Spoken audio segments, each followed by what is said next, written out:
does kind of go hand in hand with my cultural background.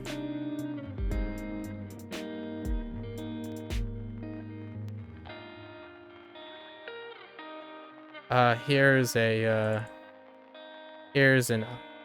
paradox here, or like a self-contradiction that happens quite a bit. When someone values their own reputation, but they choose to go about it in a way by forcing their reputation on another person, which demonstrates that actually they're not concerned about reputation, they're concerned about influence. So a good example of this is when someone uses their reputation but have an inability to demonstrate mutual respect among colleagues. A great example is someone who claims they understand a lot about video games and go out of their way to project how other video gamers are wrong about things incredibly quickly and rashly. That's not someone who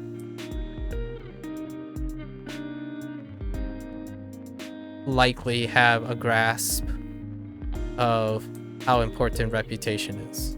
Because if reputation is incredibly important, they would be able to empathize or practiced in keeping that in mind. Going out of your way to attack someone, using your attack someone else's reputation, using your own reputation. That's a red flag. That's intellectual and emotional dissonance. You feel like you're an expert and care about reputation, yet you go out of your way to attack other people's reputation like it's trivial. It takes someone who can trivialize reputation to attack someone else so easily.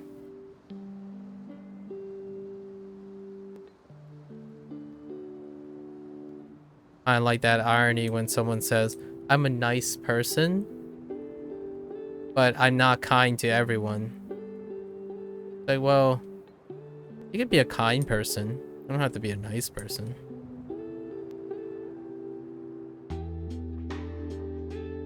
This is semantics, though. It's kind of... Unfortunately, it's not the... There's not... I'm not very well versed in expressing it in a different way. But kindness are a demonstrable act that is selectively and intentionally done. You can act kind to someone because you choose to act kind. Inherently being nice does not come from someone who often make kind decisions, for example. They're usually just nice because the decision is forced upon them. So if you're a nice guy, for example,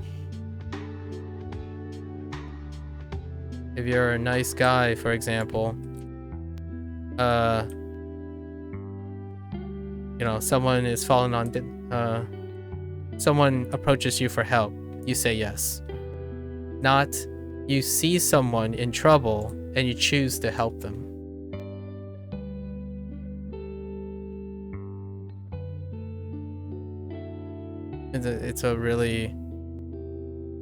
It's a personal thing of mine. It's a incredible distinction. Nice people are often not rich people. Kind people are.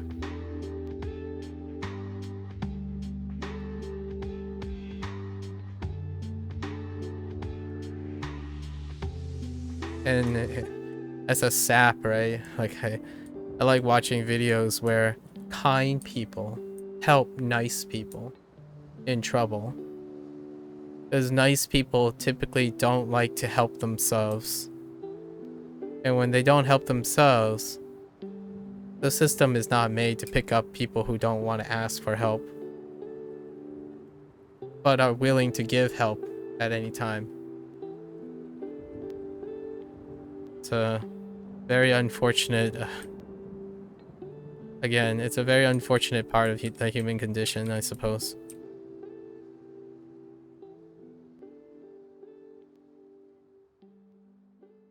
Nice people tend to be maybe ironically or maybe not, depending on, I guess, depending on the person. But I would say generally speaking, in terms of like the internet space, kind people tend to find it surprising that people who are struggling and not successful are nice people. When inherently, if you think about the cause and effect of human behavior, it's more likely that nice people are the ones that are struggling. Because they don't think about themselves a lot of times. Kind people can think about themselves and then know when appropriately they can help someone. So, this happens quite a bit when I'm in the company of friends, right? When people ask for help, they typically exploit or attempt to exploit the kindness of people, not the niceness of people. So, for example, if you need help and you're like an opportunist, you would target someone who's successful. That successful person is less likely to help you out of kindness than asking the person who's also struggling with you. Or if you're an opportunist, that's another situation. But say you're a nice person, you finally wanted to ask for help. The most likely person that's going to help you is the nice person that's also struggling with you. However, it's only pragmatic to ask a kind person who knows when to help themselves and then offer help at their convenience, because they are more likely to be successful. They think about themselves and help when they can, as opposed to being nice, which you help unconditionally at the expense of yourself. The reason why I say this is it's so often when you see content creators, there are a lot of kind content creators out there, yet you can't stop those kind content creators can't stop the inevitable comment where someone who is opportunistic, who claims to be nice, cheapen their efforts of being kind by saying like, oh, well, they're just doing it for clout. Like, well, yes, they are naturally doing it for clout. Clout enables them to be kind. In a sense, instead of villainizing it, it would be helpful for you to be understanding of how kindness works. And you're not a nice person either, because you can see what the cost of act of kindness requires. An act of kindness requires the resources to do so. For someone who could see cynicism in that, you are a kind person, likely, no doubt, but you are not universally nice. Nice tends to come from a place that often doesn't even consider cynicism.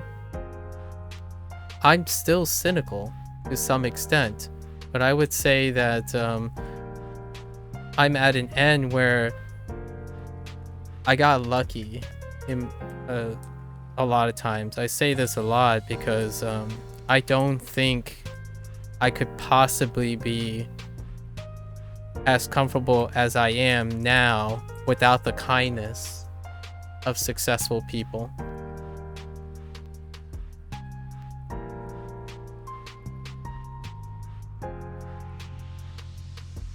Just to put into some framework so that hopefully I'm not accidentally and inadvertently attacking anyone. I truly believe that most people are kind, And because they're kind or capable of acts of kindness, that they are healthy and successful. This whole like idea of always doing the right thing, quote unquote, always doing the right thing, or constantly being benevolent is unrealistic if you understand how the human condition works, in my opinion.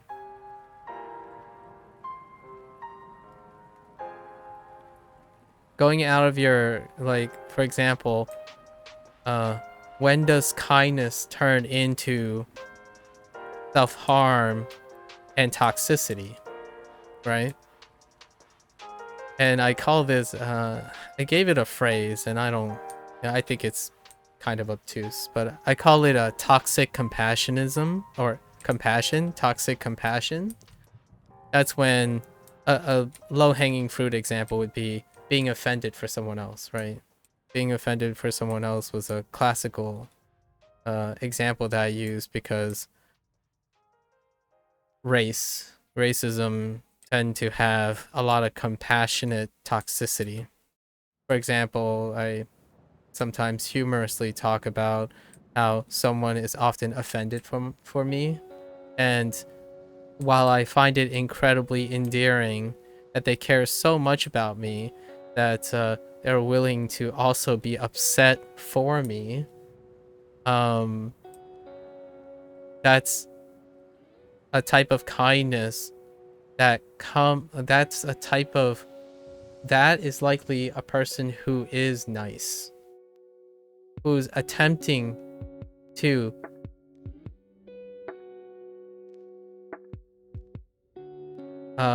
do an act of kindness, like participate in an act of kindness, but they are unable to not do it. For example, acts of kindness are selective, so it feels like a choice you're making. But to a nice person, it feels almost compulsory. And when it's compulsory, when you have no enough resources or emotional stability to do that act of kindness, it can come off as toxicity. So like, this person is overly concerned with me being offended, right? But however, they are frustrated too that it has come up. So instead of being offended for me, they are offended and they're using me as a way to project their offense. And it's a combination of the two. So not only are they offended for me, it's not predominant. They themselves are also frustrated. And that happens also with nice people.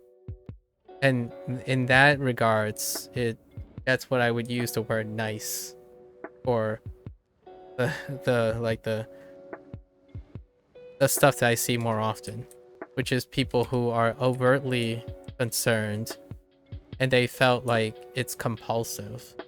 It's compulsively trying to be kind that characterizes a nice person.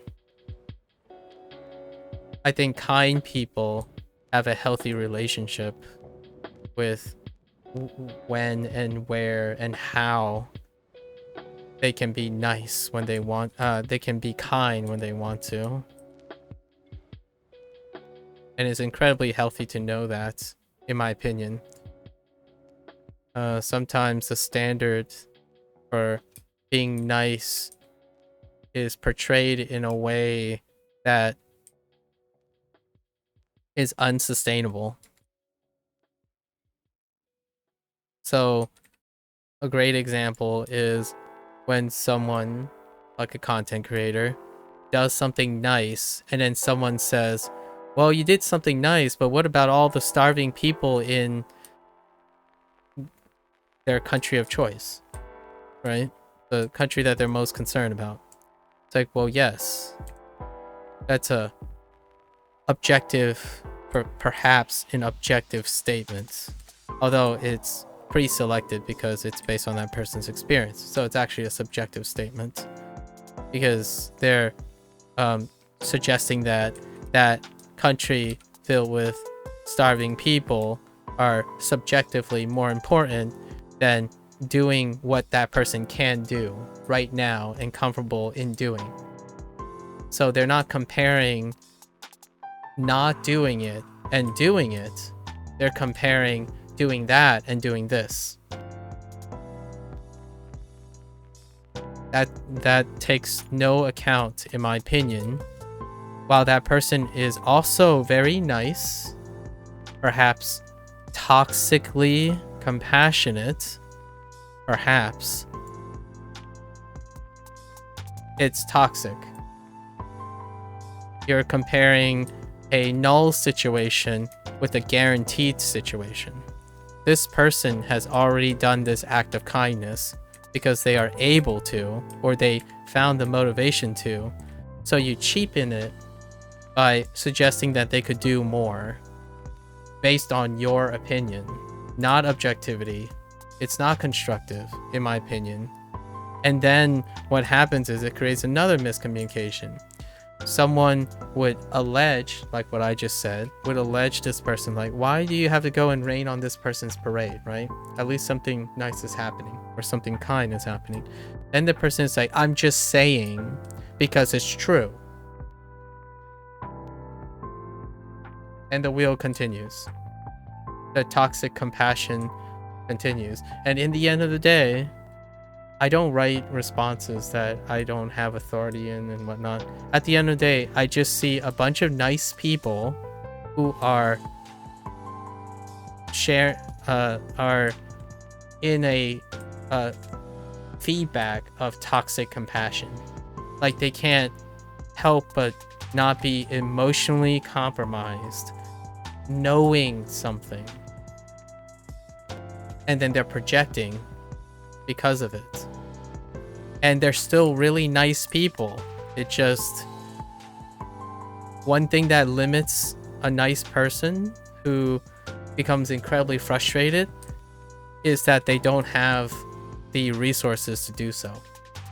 So this person is cheapening this content creator who has all the resources, who's selectively kind, right? Because they can do it, but they're frustrated because they don't have the resources and they feel compulsory to highlight what is arguably more important to them, or they can't ignore. So, and that's just every day. That's just every second. I watch a lot of wholesome things. Like, I watch a lot of kind people do kind things all the time because I'm a freaking sap, and I don't think I can say that enough times. And when I read comments, I'm trying to understand, or I go through a lot of the comments and whatnot to see, you know, to get an idea of, yeah, what is the general audience nowadays response to general audience on the internet response to these type of things. And often is painted with cynicism from opportunists, or like the two predominant types is cynicism from alternative opportunist or toxic compassion. And that's kind of largely reflective of the United States culture. So, I mean, the sampling is pretty high in the United States to these type of things. And the content creators are quite predominantly who started, like the individuals who started the trends, the most influential ones are Americans before it splintered off to other countries and whatnot. So some of the quote-unquote originators of this type of sustainable kind acts of kindness is of American origin. So therefore it kind of encounters also the conflicts of interest from the toxic compassion that Americans tend to participate in a lot. And when I say toxic compassion, that's trying to be fair. It's toxic towards the target, but ultimately it comes from a place of kindness, or at least a place of nice thoughts, nice intentions, quote unquote good intentions. But there's a lot of frustration. And nice people, ironically, in my opinion, are people who can be seen as toxic. And the people who truly ends up being charismatic and like recognized for being quote unquote nice typically are those who selectively are kind. They know what the resources they have. They know when to use the resources. They know their possibilities of return. Like, if they help this person, what do I get in return, kind of thing. So they're very pragmatic about those kind of things. Nice, in my opinion, inherently nice people do not concern themselves with that. They keep giving. And that's why I say I'm lucky. Because I gave, but I didn't really expect to receive anything. And if you don't think about that, you're gonna run out of resources. And I don't think that should be stigmatized. What I mean is, what is being preyed upon when it comes to opportunists is they prey on the guilt that kind people are. So a kind person is hesitant but can feel guilt for not helping because it reminds them of themselves. Like, what are they thinking? What are they getting out of it, right? What is it in it for me? And that is an incredibly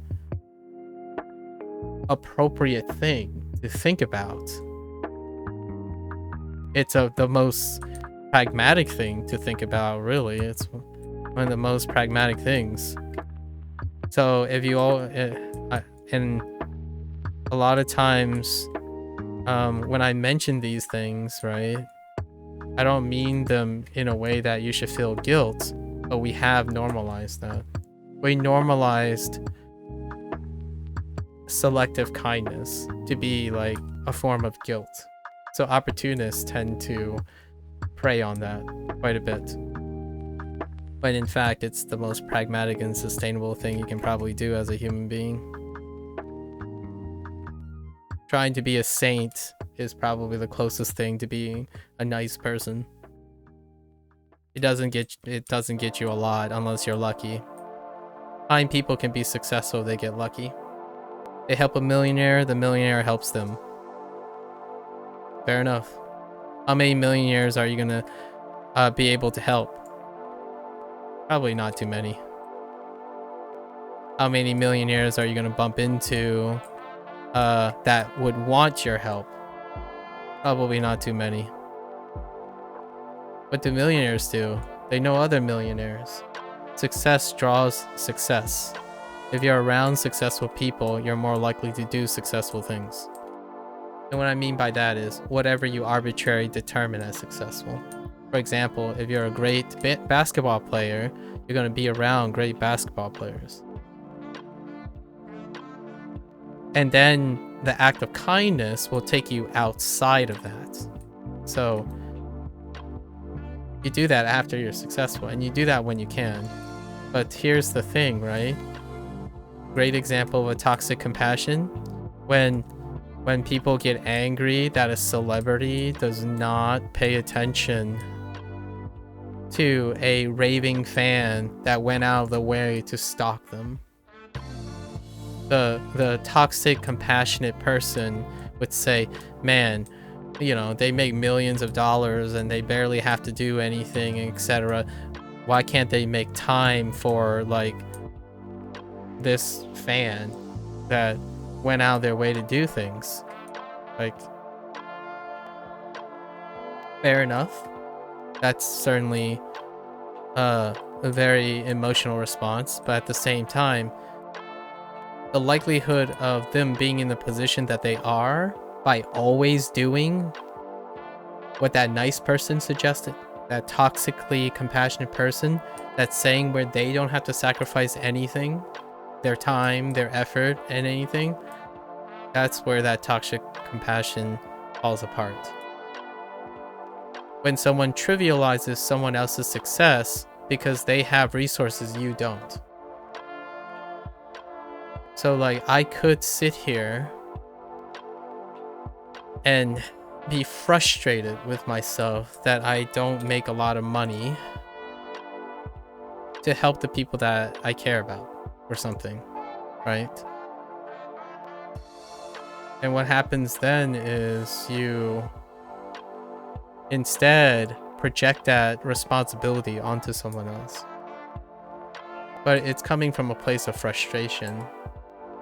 It's not coming from, in my opinion, I guess. I believe that those people want good intentions. Like, they criticize other people for having too much and not sharing is coming from a place of compassion. It doesn't enable or is not constructive, in my opinion. Generally speaking, if you combat goodwill, kindness with guilt of not doing more, you typically end up doing the opposite of your intent, which is to get that person to stop acting kind. Not only that, you would most likely inspire that person to develop a form of cynicism that deters them from continuing to do the acts of kindness. You legitimately deterred someone who was already has found the motivation to act kind. That's so much of what content creators in that specific type of thing have to deal with. It's like, you're not doing enough. You gotta do more.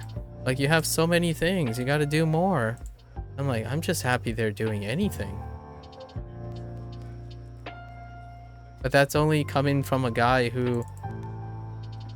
and that's really hard to say because I can't do what that guy can do because I don't have any resources.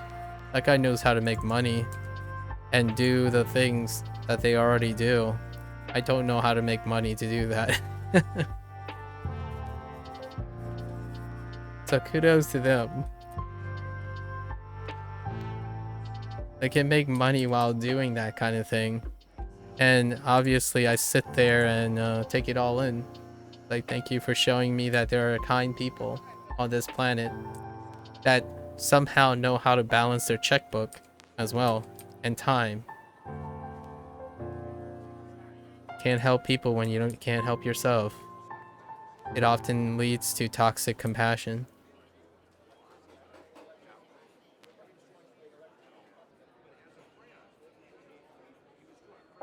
That was a little bit slightly of a morbid topic. It's something that I can't forget because I constantly remind myself. A consequence of me being a sappy person is that I am going to be toxic. I can be very prone to being toxically compassionate. So I spend a lot of time every day reminding myself that I shouldn't be thinking about these things, or I try not to because they'll consume me. Like being frustrated that I can't hand out money like it's printed on trees, kind of thing. Like, if I were them, I would go even further and whatnot, you know. So I'm like, that urge to project all the time. That's something that kept me from having a healthy life. So understanding these people and what they choose to do made me healthier. It's a little bit sustainable. Like, yes, I should help people sometimes when I know I have something to gain from it. Because if I keep altruistically feel like doing these things, I'm gonna end up with nothing. And then I'm gonna end up frustrated and angry. And if I'm emotionally compromised, just like any other human being, I'm capable of doing harm to someone else, or becoming better, even more morbid, becoming a burden to someone else. And that's the greatest fear, in my opinion. As a Chinese American, especially the Chinese side, the last thing I want to do is to become a burden to someone. And to this day, I can tell you, I think I'm a nice person, and therefore I have failed to ask for help in my life. Even in like the worst situation, I have my luck has not run out yet that I haven't asked for help from, that I needed to ask help from someone. So effectively, I'm really terrible at asking for help. Luckily, right? All puns intended. Luckily for me, I was lucky.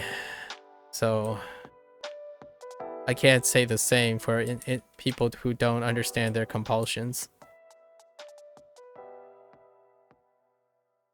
Like, for example, seeing a homeless person who clearly the stuff that people put out a lot of times, where like someone, a kind, successful person, gives something to this homeless person, and the first thing this homeless person does is give it away to someone else, right? So a kind person gives the resources to this homeless person in order to enable them to reinvest and do something with it. And inevitably, the first thing they do is to put themselves in the same situation again by putting someone else first. That's the curse. That's the curse of being a nice person.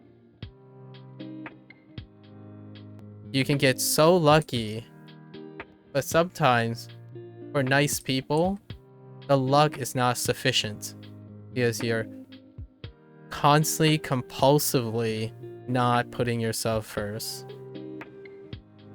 And I spend day in and day out trying to not end up like that. It sounds like I'm trying to prevent true altruism, but what I'm really saying is I'm wanting those people to know that you still have to eventually be selfish at some point. You're not going to always be healthy, and everyone is not going to always share or maximize how much good, quote unquote, good they can do in the world. They maximize sustainability, how much they can do without sacrificing their position. And it's incredibly reasonable. The internet paints it a different situation. They, a lot of times, I'm not saying everyone, but a vast majority of comments deal with the unrealistic stuff. Stuff that they say it's objectively truth. Like, it's an objective truth that you should do this and save this and go out of your way to do this. But since they're not in that position, they don't have any sampling, and they have no awareness of what it takes or costs to do that most of the time. Otherwise, they wouldn't say that in the first place. Just saying. It's a catch-20. That creates that I totally forgot where I was going with. But oh no, I forgot my punchline.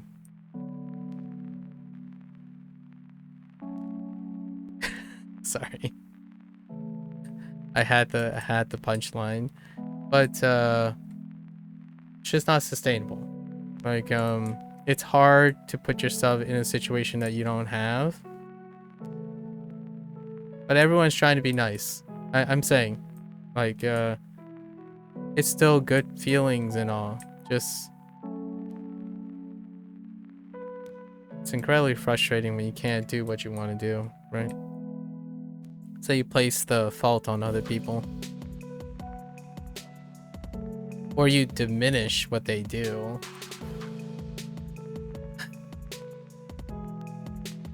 The most wholesome version, I can think of a wholesome version of that. Like, oh yeah, you should do this. It will totally make you into a superstar. And then, you know, the one person would say like, yeah, but I don't want to do it that way. It's like, but you totally should.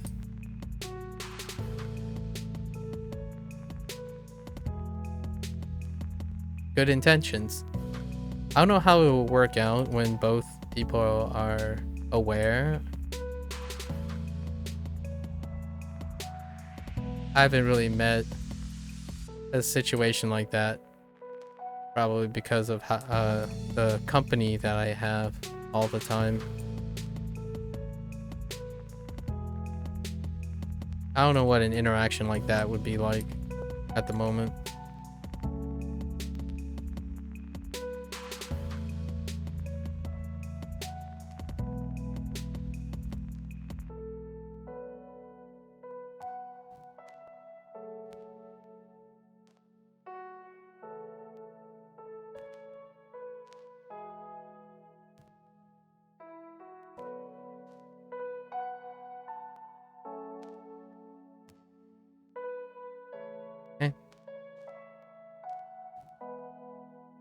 Or about they have waypoints?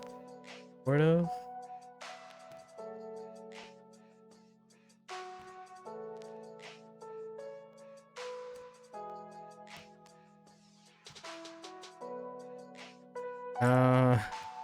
Nah, we're not at halfway point. We're getting close.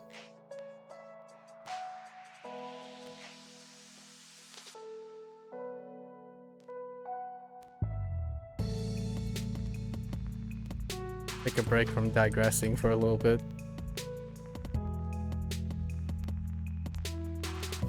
Live service games, man.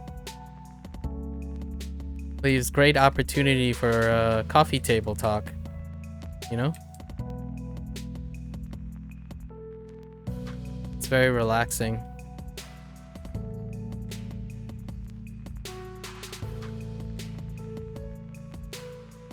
For myself. I can't imagine that some people won't find this relaxing.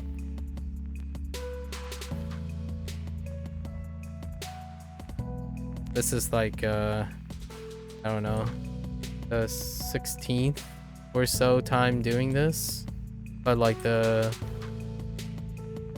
4th or 5th time I'm doing it under the current system. So it kind of feels really familiar. Especially when you have a class that has a very effective, I guess you would call it most would probably refer to as a rotation. You kind of go on autopilot, and it leads to a lot of coffee table talk.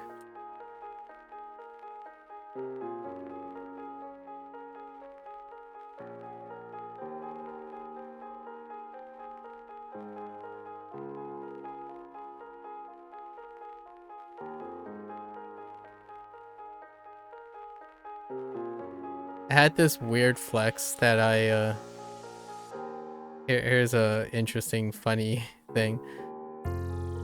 You know, flexing is kind of fun when I guess, and it's incredibly rewarding to people who like to flex, right? It's a affirmation, it's seeking affirmation. But you know, some of the stuff that I really like to flex on, or like use to flex unapologetically, is stuff that you don't necessarily think you like it's useful, but it's interesting to share. So one thing that I have developed recently, which I don't know if it's ever going to be useful in the future. Who knows? I like acquiring skills that I can't possibly know if they're going to be useful in the future. I can make them useful by learning them just out of context. So one of the things was like, oh no, I fell down. Dang it. Recently like acting, right? Acting in the sense of a lot of times when I say acting, or when I say acting to people, they would start thinking about, oh yeah, you know, movies, voice acting and whatnot. It's like, no, you know, that might be useful for this skill, which I have yet to reveal. But my original thought for this skill was that I could use it in a dire situation to convey the feeling, because I am very weak at intuiting this feeling. And this feeling was crying.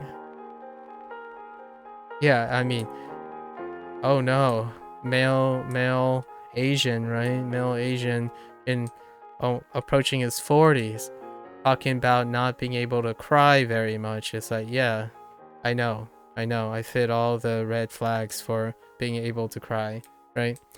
But in that way, that's why I feel like it's a weird flex, but I earnestly mean it's a skill that people can use.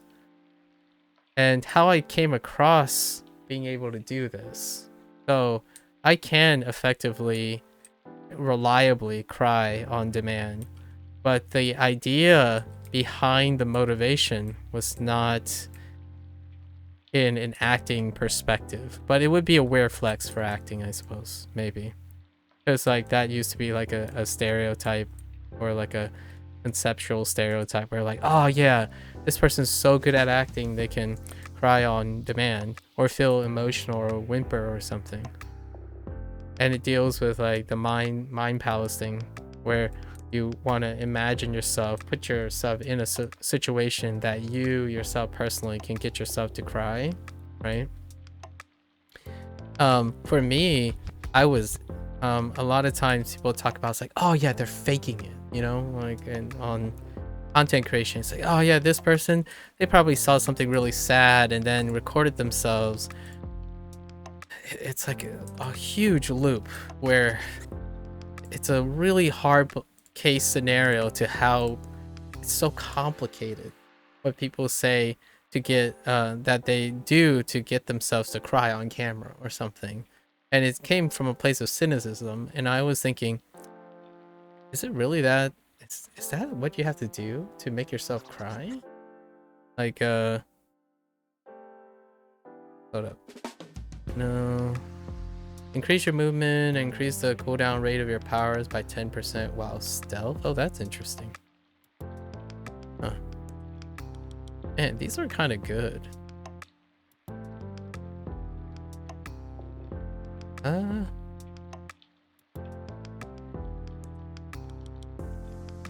Oh, but that kind of makes you wait. So we're not gonna wait. We're just gonna get the passive thing, right? This would make you want to rotate into it, and that's alright. What else we got? I'll continue my story in a sec. Courage Breaker. Lowers your attack damage. Okay, that's fair. Nope. Okay. Let's just stick to that. Bait and switch. What was this? Jump backwards, dropping a decoy. Oh, okay. Refill your stealth meter. Does not jump back and does not remove you from stealth. Oh, I see. So you stay... Okay. That's okay. It's just a utility move. Interesting. Yeah, so the thing is, the weird flex here. My application was... So I'm really not that great at crying in the sense of sharing empathy. So when people cry about things, right? Things that cause them to be frustrated and stuff, I can't really do that really well. But there's a time and place for such a skill. Like, imagine if you really need to connect with someone. Like, it's really important that you do. And they're like crying out of frustration and stuff. And one way would be to try to demonstrate to them, even on surface level, at the time, you know, when they're emotionally compromised, to demonstrate that you have that type of like emotion. Because if you're incredibly cold and calculated and always composed, it's incredibly difficult when someone is incredibly, or I keep saying incredibly, it's emotionally compromised, that they would find you trustworthy in understanding how they feel right now. And that trust is incredibly important if you have some sort of emergency, like just some person that is just on their wit's end, right? So I was interested. I thought, yeah, you know what? How easy is it for me to find out how to cry on demand? And this is related. This is very related to the content creators that I just talked about. The whole kindness and niceness spiel, it's related to that. That's how I got to this topic. Yeah, I understand. It's a weird connection, but that's just how my memory works. Pardon me. Here, the punchline is that those sappy videos of kindness that I watch, that's what I use in my mind's eye to make myself cry. But so here's the thing though. I'm not crying out of sadness. I'm crying out of happiness.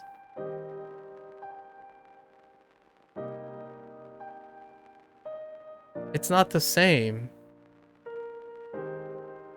but it's the closest thing I have now.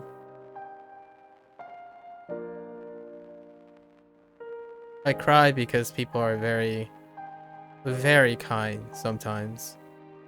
And that crying is not necessarily just simply out of happiness, but out of relief. Out of the baggage that that person had relief from, you know.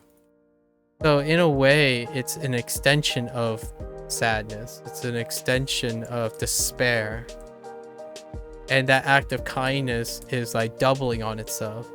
So I'm crying out of that act of kindness and out of the despair that person must have felt.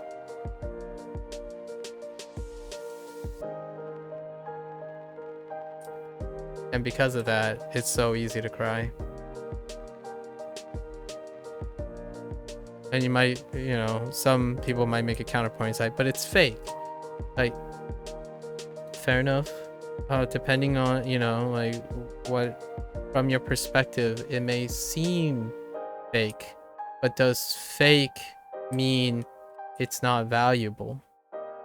Does fake mean it doesn't have a purpose? I learned it with a purpose in mind, and I've used it a couple of times in my life to convince someone to do better. But let me know if you think it's worthless. The great thing about being open-minded and taking inspiration from other people and learning new skills, that you just don't know when those skills are going to be valuable. And that was one of mine. I still keep it in my pockets. I don't do it very often, obviously, because the situation that I imagine myself doing it hasn't presented any new situations. Weird flex, I know. But that's kind of And weird flex. I should stop saying but in this case. I know I say but a lot with 3Ds, you know, big butts. I say this because I'm weird flexing a skill to share a story to demonstrate that when you can't see the point in something, sometimes you don't need a point. You just never know. I have some very arbitrary I have a lot of arbitrary skills that I've acquired in my life, and they only had like 1 or 2 applications at the time. Now they just make for great stories.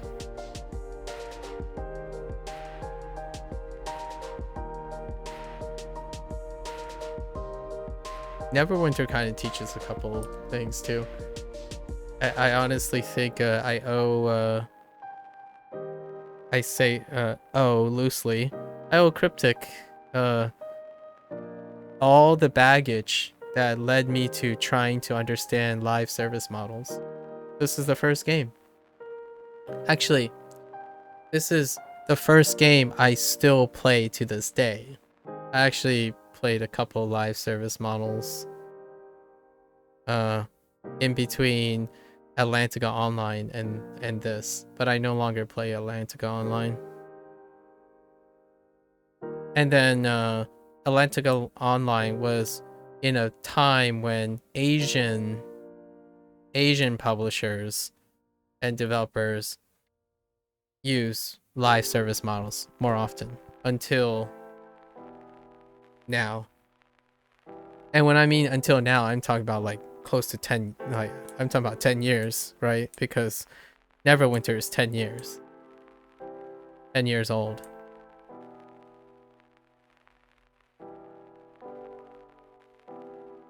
So was Neverwinter a waste of time? Well, if you ask people who don't have my perspective, I suppose, they would probably say something like that.